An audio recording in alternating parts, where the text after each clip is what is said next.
পিউস কিচেনে স্বাগতম। আজকে আমি বাটা মাছ দিয়ে কচুরমুখির তরকারি রান্না করছি। বাটা মাছগুলো লবণ হলুদ মাখিয়ে এখন ভেজে নিচ্ছি।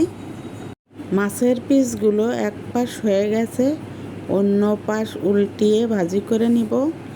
এক একটা করে উল্টাচ্ছি বন্ধুরা, যাতে মাছগুলো ভেঙে না যায়।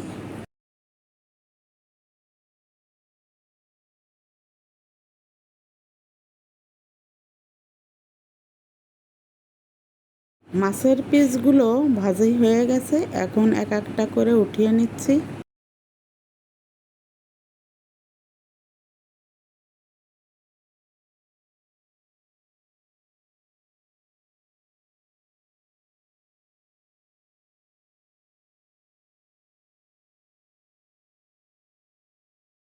মাছগুলো এক একটা করে উঠিয়ে একটা পাত্রে রেখে দিলাম। এখন ওই তেলের ভিতরে জিরা ফোড়ন দিয়ে দিচ্ছি।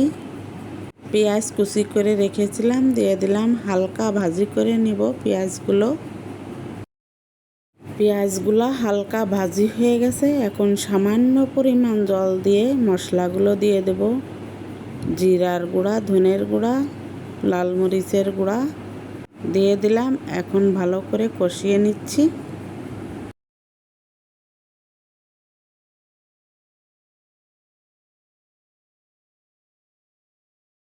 মশলাগুলো কষানো হয়ে গেছে, এখন কচুরমুখী সেদ্ধ করে বেছে নিয়েছি। এই যে এখন দিয়ে দিলাম, ভালো করে মশলার সঙ্গে কষিয়ে নিব।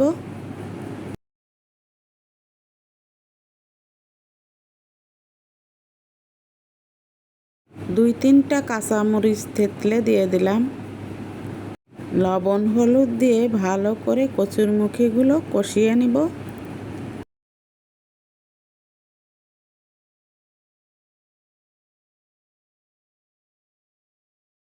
এই যে কষানো হয়ে গেছে, এখন হালকা কুসুম গরম জল দিয়ে দিচ্ছি।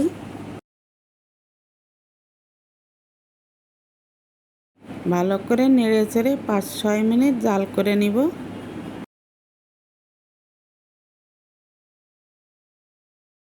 তরকারিটা জাল করতে করতে যখন লাল থেকে হলুদ বর্ণ ধারণ করবে, তখন মাছগুলো দিয়ে দিচ্ছি।